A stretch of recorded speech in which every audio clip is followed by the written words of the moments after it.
We are delighted to have you finally performing at Worthing Pavilion tonight. Hello, it's an absolute joy to finally be here. Yes, yeah, it's been a while, but we've made it. We've made it through many rescheduling of shows, and you're our opening performance for this next run of shows. So it was fantastic to have you here, and we're really looking forward to hearing you perform Victorious. Can you tell us a bit about the show? Yeah, absolutely. So Victorious is my tribute to my hero, the late great comedy genius that was Victoria Wood. So I grew up watching her on the TV, trying to copy her on the piano, and she's very much influenced me throughout my career. And when she passed away, I wanted to pay tribute to her.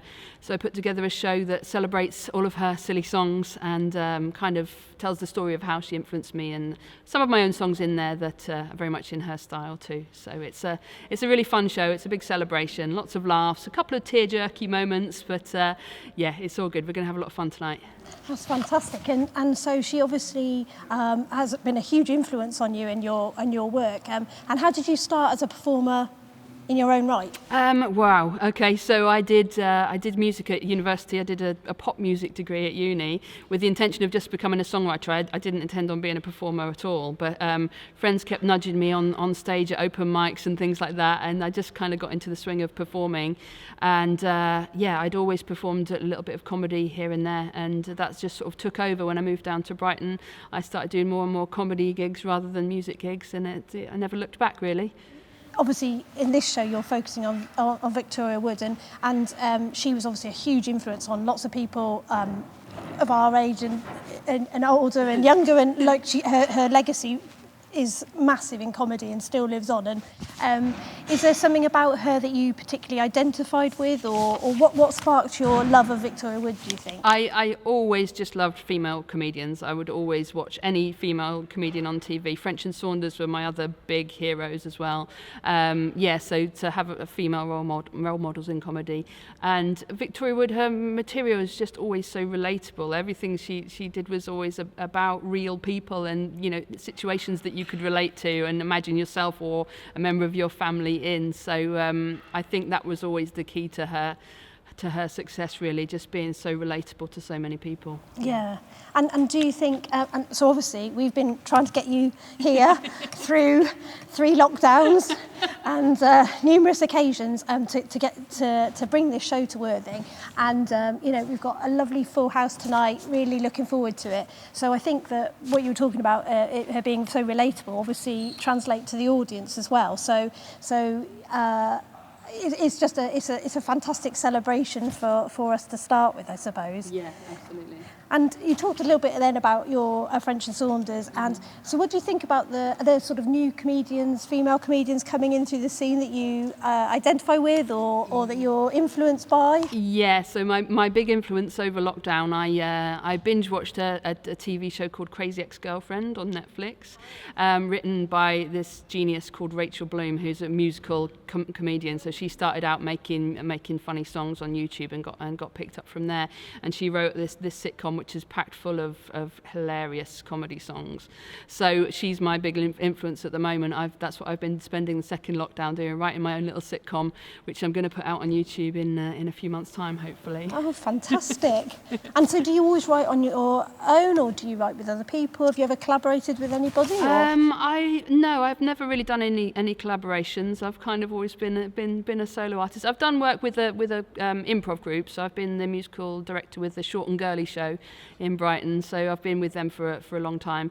No, when it comes to writing, it's always just been me, really. Yeah.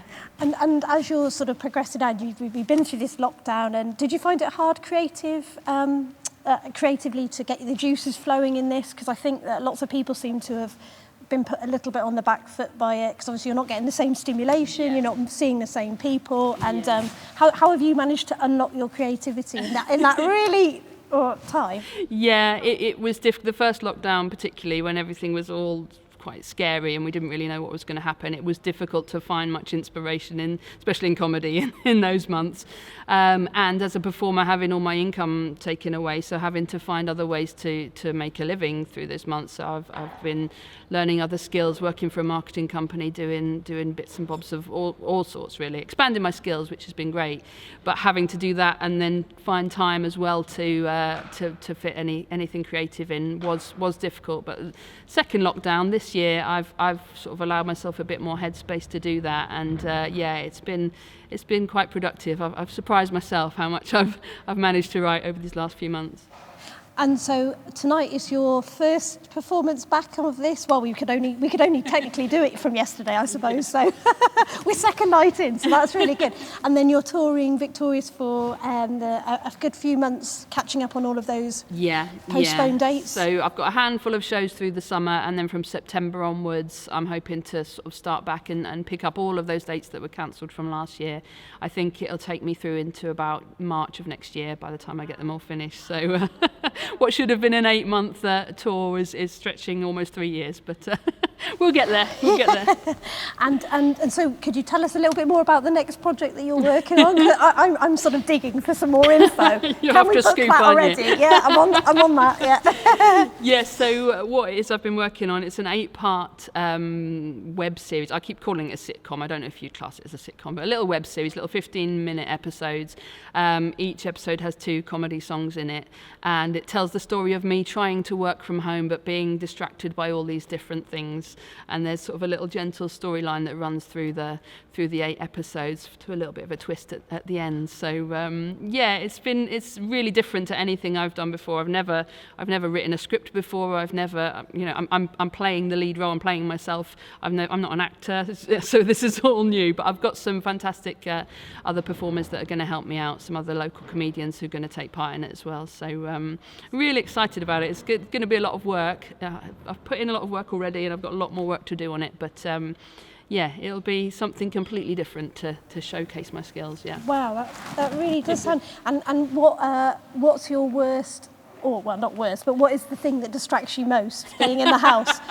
Because some people say, I got to stop, or I go and do a bit of gardening, or I've something on the TV that gets into your head. But is there anything that kind of takes you away from what you're meant to be doing? Yep, the fridge. The fridge. The fridge. Yes, good, yeah. Anything, any sugar or baked products that are in the house will constantly distract me. Yeah, there's a whole song about the fridge and how much I can't keep away from it.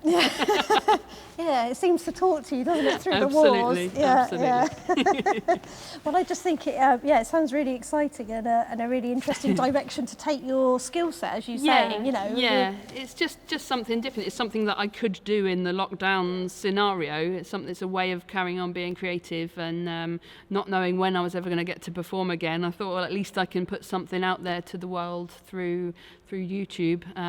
Have you filmed it all yourself as well? I will be filming it all. Yeah, Wow. I've got a friend who's a filmmaker who's going to come and help out. But we're going to be filming it all in my flat in Hove. So yeah. Yeah, and how's Brighton? Well, I mean, it's been we were in yesterday and had a walk around the town, and it was amazing to see the sort of vibrancy of the. I mean, we're lucky in Worthing. Obviously, we're in a beautiful seaside town, and it's there's loads of cafes and bars, and people were on the.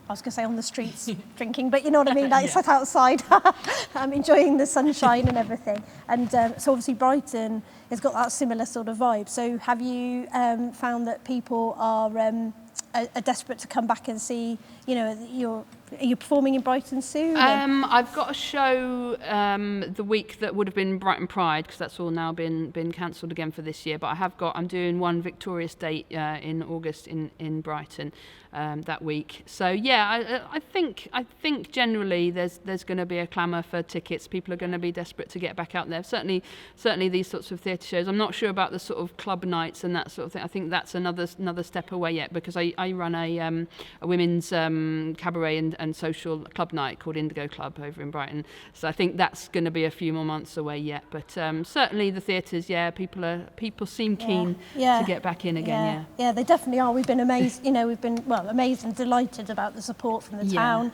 and ticket sales have been really positive. And I think people are sort of itching to get back into enjoying what they used to do. And I mean, everyone keeps saying about going back to normal, and I don't think we're quite at that stage yet. No. But having said that, this is a great start, and we're just delighted to have you in Worthing on our opening night. Thank you. It's a pleasure to be here. Yeah, I'm really looking forward to it. So are we.